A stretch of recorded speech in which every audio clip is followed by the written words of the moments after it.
नमस्कार बच्चों, आज हम बीए बीएड थर्ड ईयर पुस्तक आधुनिक काव्य के कवि मैथिली शरण गुप्त, जिनकी कविताएं हम पहले कर चुके हैं, उनके बारे में और उनके एक प्रश्न काव्यगत विशेषताएं, उसके बारे में हम अध्ययन करेंगे। तो गुप्त जी के काव्यगत विशेषताओं के बारे में अध्ययन करने से पूर्व हम गुप्त जी के जीवन के बारे में कुछ जानेंगे। तो गुप्त जी का जन्म कब हुआ? 1886 ईस्वी 1886 और मृत्यु हुई 1964 ईस्वी 1964 ईस्वी। इनका जन्म चिरगांव झांसी में हुआ था। तो गुप्त जी द्विवेदी युग के महावीर प्रसाद द्विवेदी, जो कि सरस्वती पत्रिका के संपादक थे और जिनके काल को, जिनके युग को जागरण सुधार काल के नाम से जाना जाता था। किस नाम से जाना जाता था? जागरण सुधार काल के नाम से जाना जाता था। गुप्त जी द्विवेदी युग के लोकप्रिय प्रतिनिधि कवि थे। कौन से कवि थे? लोकप्रिय प्रतिनिधि। क्यों थे? क्योंकि गुप्त जी द्विवेदी युग में गुप्त जी की राष्ट्रीय भावना को लेकर, नारी पात्रों को लेकर, देश की जनता को, सोई जनता को जगाने को लेकर जो एक प्रखर वाणी की कविताएं इन्होंने की है, उसके कारण ये इतने लोकप्रिय और इतने प्रतिनिधि कवि के रूप में इनकी एक छवि बनकर ये सामने आए।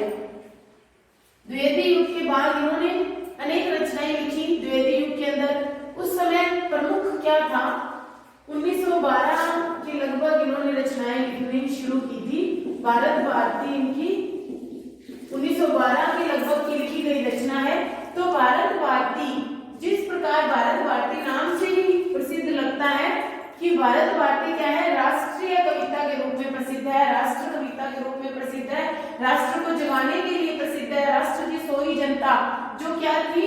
अंग्रेजों के और मुसलमानों के चंगुल में फंसी हुई थी। उसे क्या करने की आवश्यकता थी? उसे जगाने की आवश्यकता थी। उसे एकजुट होकर प्रतिशोध लेने की भावना जगानी थी उनके अंदर।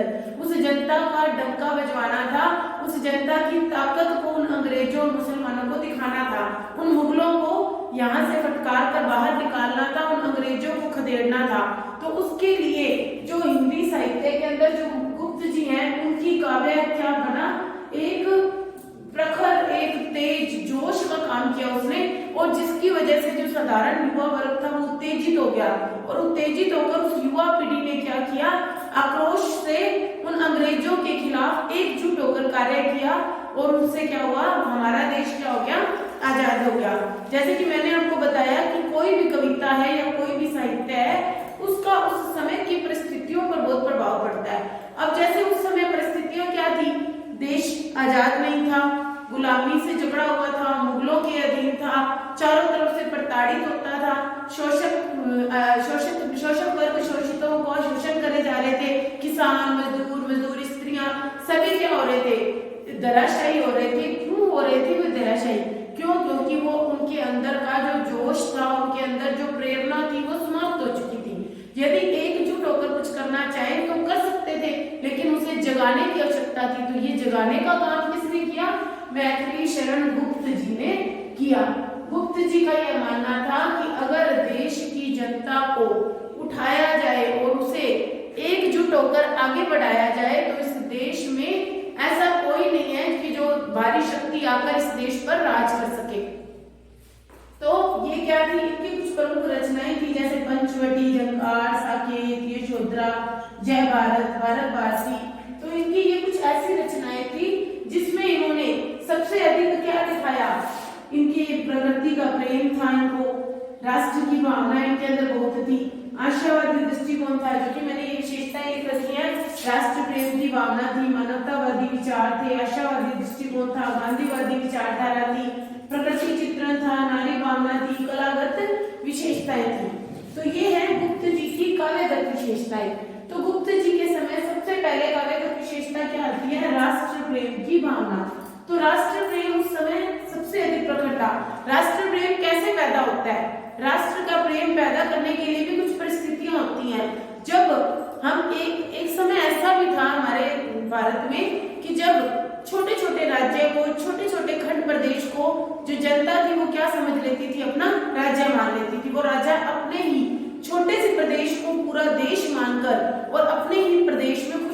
पसंद करते थे। साथ वाले पड़ोसी राज्य में चाहे आक्रमण हो रहा हो लेकिन वो उसमें कोई भी हस्तक्षेप नहीं किया करते थे। तो ये क्या था, यहाँ की जनता की सोच थी। लेकिन जब मुगलों का आक्रमण हुआ या जब अंग्रेज भारत में आए तब पूरा राष्ट्र एक होकर सोचने लगा। जब एक होकर सोचने लगा तो एक होकर उसने उनके लिए क्या की, आजाद होने की या उनको बाहर खदेड़ने की मुहिम आवाज लगाई।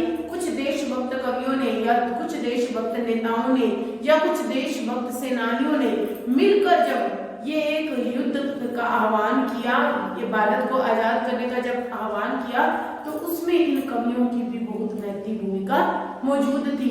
जब मुसलमान आक्रमण करते थे, प्रताड़ित करते थे, अपने कर लगाते थे, जनता को दुखी करते थे, उनको उनकी शासन व्यवस्था पर उन्हें अपनाने के लिए मजबूर करते थे, तो उस समय क्या करते थे, तो जो साधारण जनता थी उनके नीचे दब जाती थी। और उन्हीं में से जो कुछ सेनानी हुए, स्वतंत्रता सेनानी, उन्होंने मिलकर क्या किया, प्रोत्साहित किया सबको। जो प्रोत्साहन हुआ अखबारों के माध्यम से, पत्रिकाओं के माध्यम से, पुस्तकों के माध्यम से, कविताओं के माध्यम से, कहानी के माध्यम से, अनेक ऐसे छोटे छोटे प्रसंग आए हमारे सामने, जिससे क्या हुआ, जो साधारण जनता थी वो उत्साहित हो गई। और उत्साहित होकर उसने क्या किया, राष्ट्र से इस सारी गंदगी को बाहर निकालने का ठान लिया। ये गंदगी क्या थी, जो अंग्रेज भारत में अपनी व्यवस्थाएं शुरू कर रहे थे, या अंग्रेज भारतीयों को क्या करते थे, सुअर की चर्बी वाले कारतूस देते थे, या अंग्रेज भारतीयों को रोटी नहीं देते थे और उन्हें छोटा पद प्रदान करते थे, ठीक है ना, उनसे अपने घरों के टॉयलेट वगैरह साफ करवाते थे, मतलब उनका शोषण करते थे। तो वो शोषण से बाहर निकलने के लिए इनकी कविताओं में, किसकी कविताओं में, मैथिली शरण गुप्त की कविताओं में राष्ट्र प्रेम बहुत बड़ा और मातृभूमि का प्रेम बहुत ही ज्यादा प्रखर रूप से सामने आया। हे मातृभूमि तो सत्य ही सगुन मूर्ति सवेश की, इन्होंने लिखा है, हे मातृभूमि तो सत्य ही सगुन मूर्ति सर्वेश की। तो वो अपने स्पष्ट शब्दों में कहते हैं कि जो मातृभूमि का प्रेम है, जो देश का प्रेम है, उसको जगाओ और उसके लिए प्रतिशोध लेने के लिए, उस माता के लिए, उस माता को बचाने के लिए, उस माता को अपने आप को बचाने के लिए, उस माता के लिए क्या करो, राष्ट्र एक होकर एकजुट हो जाए। तो द्विवेदी जी की मैथिली शरण गुप्त जी की काव्य में क्या है, राष्ट्र प्रेम की भावना प्रखर रूप से जागी। उनकी भारत भारती कविता, उनकी मातृभूमि कविता, उस सब में क्या है, ये जय भारत कविता, इसके अंदर उन्होंने क्या किया, उनका राष्ट्र प्रेम व्यक्त हुआ है। और ये राष्ट्र प्रेम किसी एक मुद्दे को लेकर या किसी एक आक्रमण को लेकर नहीं होता। जब सारी जनता एक ही तरह सोचने लग जाती है, एक ही मुद्दे को पकड़कर गुहार लगाने लग जाती है, तब वो राष्ट्र प्रेम जाग जाता है। जब देश के सैनिक देश के लिए लड़ते हैं तो वो उस एक छोटे से अपने बॉर्डर को बचाना नहीं चाहते, अपनी उस सीमा को जिस पर वो तैनात है, जिस पर उनकी ड्यूटी है, उसको नहीं बचाना चाहते, वो पूरे देश को बचाना चाहते हैं, है ना। तो वो राष्ट्र प्रेम की भावना द्विवेदी जी की, मैथिली शरण गुप्त जी की कविता में स्पष्ट रूप से झलकती है। मानवतावादी विचार, दूसरा पॉइंट है मानवतावादी विचार। गुप्त जी ने मानवतावादी विचारों को अपनाया। मानवतावादी विचारों के अंतर्गत उन्होंने हिंदू, मुस्लिम, सिख, ईसाई सभी धर्मों को एक कर लिया, सभी धर्मों को अपनाने की बात कही। और उसके अलावा उन्होंने क्या किया, जो किसान थे, जो मजदूर थे, जो प्रताड़ित लोग थे, जो दलित वर्ग थे, उनको भी उठाने का, ऊपर उठाने का, उनसे एक विशेष प्रेम का नाता उनका मौजूद था। उसके अनुसार चाहे वो किसान है, चाहे वो मजदूर है, चाहे वो दलित है, चाहे वो किसी और जाति संप्रदाय के है, उनमें सब में क्या होनी चाहिए, मानवता जरूर होनी चाहिए, मानव प्रेम जरूर होना चाहिए। कोई भी जाति होने से पहले इंसान क्या है, मानव है। तो उसमें मानवता क्या होनी चाहिए, सबसे ज्यादा मुख्य रूप से उसकी भावना मानवता की उसके अंदर मौजूद होनी चाहिए, ठीक है। अगला था आशावादी दृष्टिकोण। अब गुप्त जी क्या चाहते थे, गुप्त जी चाहते थे एक स्वतंत्र भारत। क्या चाहते थे, स्वतंत्र भारत। अब स्वतंत्र भारत चाहते थे तो ये उनकी आशा थी, ये उनका आशावादी दृष्टिकोण था। वो चाहते थे कि भारत स्वतंत्र हो जाए, भारत में क्या हो जाए, चारों तरफ क्या मौजूद होना चाहिए, चारों तरफ खुशहाली, समृद्धि, ये सब मौजूद होना चाहिए। इसमें भारत में। तो वो कहना चाहते थे कि सभी जगह क्या हो, खुशहाली हो, समृद्धि हो, भारत के धन धान्य भरे रहे। भारत क्या था पहले, सोने की चिड़िया था, तो उसे वापिस उसकी सोने की चिड़िया वाले रूप में लाने के लिए युवा वर्ग को क्या करना पड़ेगा, आह्वान करना पड़ेगा। आह्वान करने के लिए उसको युद्ध करना पड़ेगा, फिर युद्ध में जीतने के लिए उन्हें प्रेरित करना पड़ेगा। तो वो आगे कहना चाह रहे हैं। उसके अलावा वो कहते थे कि जो काव्य है वो केवल मनोरंजन का साधन नहीं होता, बल्कि वो क्या है, समाज की समस्याओं को सामने रखने का भी साधन होता है। उसके अंदर केवल मनोरंजन मौजूद नहीं होना चाहिए, उसमें क्या है, कोई भी समाज की समस्या को, जैसे स्त्री शिक्षा, इस समस्या को उन्होंने रखा समाज में, फिर उसका उपाय भी दिया। इस तरह से स्त्रियों की शिक्षा दी जा सकती है। जैसे ये जो भेदभाव है इसको समाप्त करना, अस्पृश्यता को समाप्त करना, इस तरह की जो भी जो समाज की जो मुख्य मुख्य समस्याएं होती हैं उसको काव्य का विषय बनाकर उन्होंने काव्य को आगे बढ़ाया। ठीक है, इसके बाद होता है आदर्श। तो उन्होंने राम का आदर्श, इसमें आदर्शवाद का लिखा हुआ नहीं है, एक अलग पॉइंट है, आदर्शवाद की स्थापना उन्होंने क्या किया था, राम और गांधी, मतलब राम से लेकर गांधी, राम से लेकर गांधी तक के सफर में सबको क्या बनाया, आदर्श बनाया। पहले उन्होंने अपनी काव्य की शुरुआत किससे की हुई है, राम वंदना से। मंगलाचरण की स्थिति उन्होंने उत्पन्न की अपने काव्य में। मंगलाचरण उनकी एक विशेषता के रूप में सामने आया, तो उसमें उन्होंने राम की वंदना की। तो उन्होंने देश के किसान को, मनुष्य को क्या बनने की प्रेरणा दी, राम बनने की प्रेरणा दी। और उसके पश्चात उनके ऊपर गांधी जी के विचारों का बहुत अधिक प्रभाव पड़ा। तो उन्होंने महात्मा गांधी जी के विचार की जो हिंसा को न अपनाना, क्रोध, हिंसा, मार काट, लड़ाई झगड़ा, उससे दूर होकर शांति से अहिंसा को अपनाकर हम अपना कार्य आगे बढ़ा सकते हैं, इसके ऊपर भी उन्होंने चर्चा की अपने काव्य में। यही बात गांधीवादी विचारधारा में, यही आदर्शवादी विचारधारा में, गांधीवादी विचारधारा में यही है कि ये गांधी जी से बहुत प्रभावित थे। और इन्होंने, क्योंकि उस समय स्वतंत्रता की क्या चल रही थी, स्वतंत्रता का युद्ध चल रहा था, आजादी की लड़ाई चल रही थी, तो उस समय गांधी जी क्या थे, प्रमुख नेता के रूप में उभरे हुए थे। तो गांधी जी क्या चाहते थे, हिंसा न हो, क्रोध न हो, लड़ाई न हो, झगड़ा न हो, क्या होना चाहिए, अहिंसा, प्रेम, दया, करुणा, तो ये सब ये अपनाना चाहते थे। तो गुप्त जी भी ऐसा सोचते थे कि प्रेम से जिस कार्य को किया जा सकता है उसमें युद्ध और लड़ाई की कोई आवश्यकता नहीं होती। इसके बाद उन्होंने जो उनकी काव्य की विशेषताएं हैं वो है प्रकृति। उनके अनुसार कोई भी काव्य, भारत में रहने वाला कोई भी कवि और उसके काव्य में प्रकृति ना हो ऐसा हो ही नहीं सकता, क्योंकि भारत क्या है, प्राकृतिक संपदा से घिरा हुआ है। भारत में पर्वत है, नदियां हैं, वन है, झरने हैं, ठीक है ना, तो वो बाग हैं, बगीचे हैं, फल हैं, तो सब कुछ है। तो ये जो खेत, अन्न, धन, ये सब जो है ये प्राकृतिक संपदा है ना।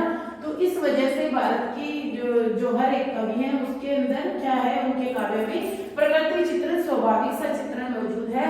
तो इसी तरह गुप्त जी ने भी अपने काव्य में प्रकृति का बहुत सुंदर और रम्य चित्रण प्रस्तुत किया है, चाहे वो उनकी साकेत काव्य हो, चाहे वो उनकी पंचवटी काव्य हो। ये सब क्या है, पंचवटी में राम, सीता और लक्ष्मण, राम, सीता और लक्ष्मण जी ने वहां विचरण किया, विहार किया, है ना, संदेश यहाँ में नहीं, राम काल आया, ये वाली जो कविता है वो प्रकृति चित्रण से संबंधित है। अगला पॉइंट हम करेंगे नारी भावना। गुप्त जी ने नारी को सर्वोच्च स्थान दिया है। किस प्रकार दिया है, उनका मानना है कि नारी क्या है, जो उपेक्षित नारी पात्र है। कुछ लोगों ने नारी को उपेक्षित वस्तु ऐसा मान लिया था, लेकिन गुप्त जी ने उन्हीं उपेक्षित पात्र नारियों को ऊपर उठाया और समाज में जो नारी की दयनीय स्थिति है उसको क्या किया, ऊपर उठाया और उसको सुधार भी उसमें उसकी वजह से आया। जिस प्रकार आपको सबको, आपने रामायण में आपने सबने ये पढ़ा, इसमें उन्होंने रामायण में आपने क्या पढ़ा कि क्या था कि राम थे, लक्ष्मण थे, सीता थी। किसी ने भी लक्ष्मण जी की पत्नी उर्मिला के विषय में विचार किया तो वो उपेक्षित पात्र हुई। क्या उसने वनवास नहीं झेला था? उसने भी वनवास झेला था। जब सिद्धार्थ अपनी पत्नी यशोधरा को छोड़ गए थे गौतम गौतम बुद्ध जब अपनी पत्नी यशोधरा को छोड़ गए तो क्या यशोधरा का वनवास नहीं था, अकेले गौतम बुद्ध का था। तो इसलिए उन्होंने ऐसी उपेक्षित नारी पात्रों को ऊपर उठाया और उन्हें क्या किया, उच्च स्थान पर आसीन किया, उनके भावों को स्पष्ट किया, उनके भावों से साधारण जनता को अवगत कराया। तो जिससे समाज में जो नारी की घटती स्थिति थी वो क्या हो गई, उच्च हो गई। कलागत विशेषताएं, गुप्त जी ने अपनी प्रारंभिक कविताएं ब्रज भाषा में लिखी, लेकिन धीरे धीरे उन्होंने द्विवेदी जी के युग में आते आते खड़ी बोली की कविताएं लिखनी प्रारंभ कर दी। तो उनका काव्य धीरे धीरे प्रखर से शुद्ध होता गया और अच्छा होता गया, परिनिष्ठ होता गया। उनके काव्य में खड़ी बोली भाषा का प्रयोग किया गया है। इसके अलावा मुहावरे, लोकोक्तियां और अनेक प्रकार के तत्सम तद्भव शब्दों का प्रयोग किया गया, जिससे कि उनका काव्य अति से अति शुद्ध होता गया। तो इस प्रकार आज हमने गुप्त जी के काव्य की विशेषताएं, उनकी राष्ट्र प्रेम की भावना, मानवतावादी विचारधारा, आशावादी दृष्टिकोण, आदर्शवाद, गांधीवादी विचारधारा, प्रकृति चित्रण, नारी भावना और कलागत विशेषताओं से हमने आज आपको अवगत करवाया। इस प्रकार हम कह सकते हैं गुप्त जी राष्ट्रीय भावना के प्रमुख कवि के रूप में सामने आते हैं। क्यों? क्योंकि वे द्विवेदी युग के क्या थे, लोकप्रिय प्रतिनिधि कवि थे, इसलिए उनके कविता में राष्ट्र प्रेम की भावना और प्रतिनिधि कवि होने की छाप स्पष्ट रूप से दिखाई देती है। तो आज के लिए इतना ही। आज हमने मैथिली शरण गुप्त जी का मुख्य एक प्रश्न किया और इसी के अंदर उनकी समस्त बातें सम्मिलित हो गई। आज के लिए इतना ही। Thank you.